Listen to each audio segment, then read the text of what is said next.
Bien, bonjour tout le monde. Il est maintenant temps de corriger les applications 1 à 10 de notre séance 2. Il s'agit surtout de vérifier si vous arrivez à réexploiter le vocabulaire que nous avons intégré dans le cours, mais aussi de voir si vous avez été chercher un petit peu plus loin, puisque c'est vrai que certains mots n'étaient pas forcément dans le cours. Il fallait aller faire quelques recherches. Vous aviez donc 4 fiches d'exercices, d'accord, des exercices 1 à 10, et c'est cela que l'on va corriger maintenant. Alors, l'application 1, on vous demandait d'indiquer pour chaque vers le nombre de syllabes ainsi que le nom du vers. Pour cela, il fallait découper chaque syllabe. Par exemple, la raison du plus fort est toujours la meilleure. Je repère d'abord un E muet. Je vous rappelle qu'un E sera muet à la fin d'un vers. Et à ce moment-là, je peux découper mon vers en syllabes, en tapant dans les mains par exemple. Donc la raison du plus fort est toujours la meilleure. Si je compte, j'ai bien ici 12 syllabes. On rappellera qu'on appelle cela un alexandrin. Ensuite, nous l'allons montrer tout à l'heure. Encore une fois, un E muet, ça n'a pas forcément d'incidence ici. On a donc 1, 2, 3, 4, 5, 6, 7, 8 syllabes. Je rappelle qu'un vers à 8 syllabes, eh bien, on appelle cela un octosyllabe. On poursuit avec le B. Dans les petites filles, il y a un S après, hein, donc le E n'est pas muet. 1, 2, 3, 4, 5, 6, 7, 8. 8 syllabes, c'est donc un octosyllabe. Tout, te, en, rond. 1, 2, 3, 4. Alors là, c'est nouveau. Je ne sais pas si vous avez été chercher sur Internet, dans un dictionnaire ou bien éventuellement auprès d'un adulte. Un vers de 4 syllabes, c'est nouveau. Il faudra le retenir et on le rajoutera dans notre cours. Il s'agit d'un quadrisyllabe. En vous voyant, si gentil, là je dois insister sur le ye puisque le e n'est pas muet. Encore une fois, on a un s après, donc il n'est pas en toute fin de vers. Il doit se prononcer. J'ai donc 1, 2, 3, 4, 5, 6, 7 et 8 syllabes. Encore une fois, un octosyllabe. Si on suit la logique de la versification, à ce moment-là, on devrait avoir encore un quadrisyllabe pour terminer, c'est-à-dire que ça revient, le rythme 1 vers sur 2 revient. Les bois riront. 1, 2, 3, 4. J'ai donc encore une fois un quadrisyllabe. Maintenant, l'exemple C. L'espace-étincelle. Attention, deux E muets ici. Hein, la fin du mot espace, le E est muet puisqu'il est suivi d'une voyelle. Et à la fin de étincelle, eh bien, j'ai un E muet puisqu'il est situé à la fin du vers. 1, 2, 3, 4, 5. Attention, encore une fois, c'est un mot nouveau pour vous. Un vers de 5 syllabes, on appelle ça un pentasyllabe. La flamme ruisselle. Attention, E muet puisqu'il est à la fin du vers. Par contre, le E de flamme se prononce. Il est suivi d'une consonne. 1, 2, 3, 4, 5. C'est bien encore un pentasyllabe. Je continue avec la strophe D. De la musique. Attention, E muet suivi d'une voyelle. Vent, toute chose. E muet à la fin du vers. J'ai 9 syllabes. C'est encore nouveau. Alors, c'est pas forcément très fréquent, même si le poème là dont il est question, par contre, est assez célèbre. On appelle un vers de 9 syllabes un énéasyllabe. Et pour cela préfère l'impair. Encore une fois, 9 syllabes, énéasyllabe. Je continue. Plus vaguer, plus soluble dans l'air. Le E de vague est muet puisqu'il est suivi d'une voyelle. Je vérifie, j'ai bien 9 syllabes. Je suis bien dans la logique de l'énéasyllabe. Et je termine. Sans rien en lui, qui pèse ou qui pose. 2 E muets là encore une fois, le E muet à la fin du vers et le E suivi d'une voyelle. Toujours pareil, nous avons des énéasyllabes. J'ai été un petit peu vite, excusez-moi. N'hésitez pas à mettre la vidéo sur pause. On continue avec cette fois-ci la strophe E.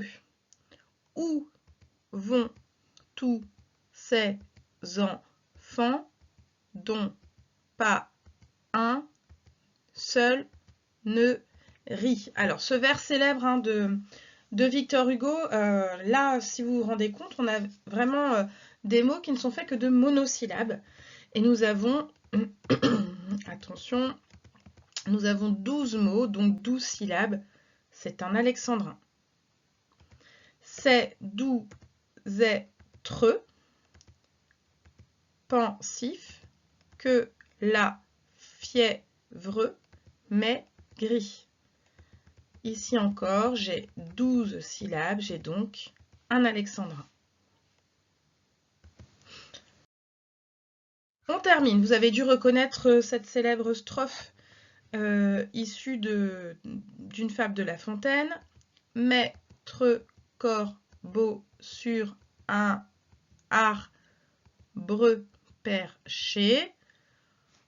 Pas forcément de difficulté ici, pas de E muet. 3, 4, 5, 6, 7, 8, 9, 10. J'ai 10 syllabes. Un vers de 10 syllabes, c'est un décasyllabe. Tenait dans son bec un fromage. E muet à la fin du vers, pas forcément d'incidence. 1, 2, 3, 4, 5, 6, 7, 8. J'ai ici donc un vers de 8 syllabes, on appelle cela un octosyllabe. On reprend avec le schéma maître renard par l'odeur alléchée, pas de difficulté majeure. 1, 2, 3, 4, 5, 6, 7, 8, 9, 10. On a ici 10 syllabes, donc un décasyllabe. On termine. Lui tint à peu près ce langage. E muet à la fin du vers, pas forcément d'incidence non plus. Nous avons ici 8 syllabes, c'est donc un octosyllabe. Si je résume, correction de cette application numéro 1. Donc la strophe A, 12 syllabes et 8 syllabes, alexandrin octosyllabe. Ensuite, j'alterne avec du 8-4, 8-4, octosyllabe, quadrisyllabe. La strophe C, il s'agit de 2 fois 5 syllabes, ce sont des pentasyllabes. La strophe D, j'ai 4 vers de 9 syllabes, on appelle cela des énéasyllabes. Les vers de Victor Hugo de 12 syllabes, ce sont bien sûr des alexandrins, vous êtes habitués maintenant. Et puis on termine par ce quatrain issu de la fable de Jean de La Fontaine, avec une alternance entre 10, 8, 10, 8, donc entre des décasyllabes et des octosyllabes. N'hésitez pas à mettre sur pause pour prendre correction sur votre feuille.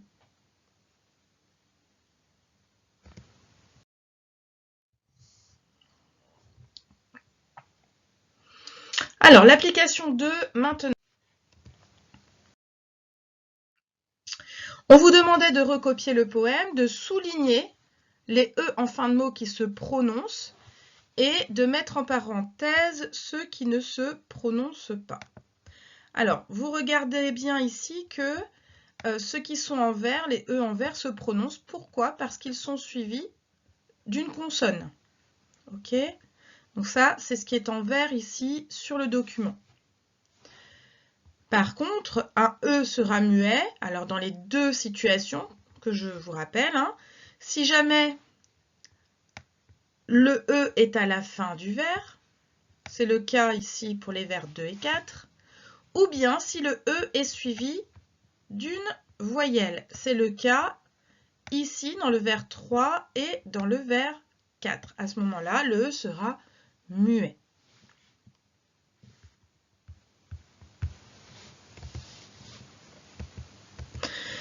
On vous demande aussi le vers utilisé. Donc maintenant que j'ai mes E muets, il est plus facile en fait de le découper, ce vers. Ah, je, n'ai, ce.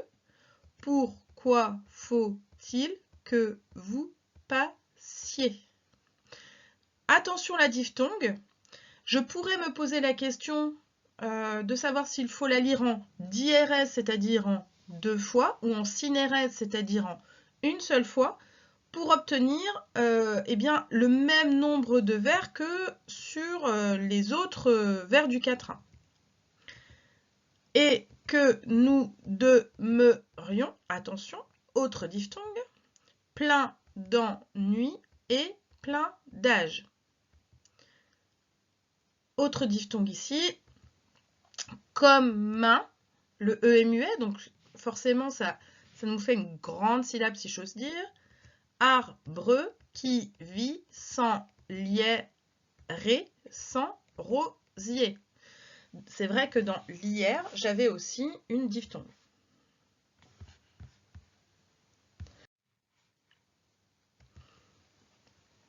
Et dans rosier aussi. Qui souffre sur la route, E muet, ne fait plus d'ombrage. Si je compte chaque vers, chaque syllabe dans les vers que l'on a découpés ici, je me rends compte que j'ai 12 syllabes. Ce sont donc des alexandrins.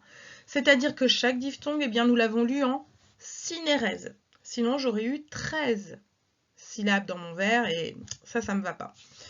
Je voulais 12 pour faire un vers qu'on appelle régulier. Donc, j'ai dû tout lire en synérèse.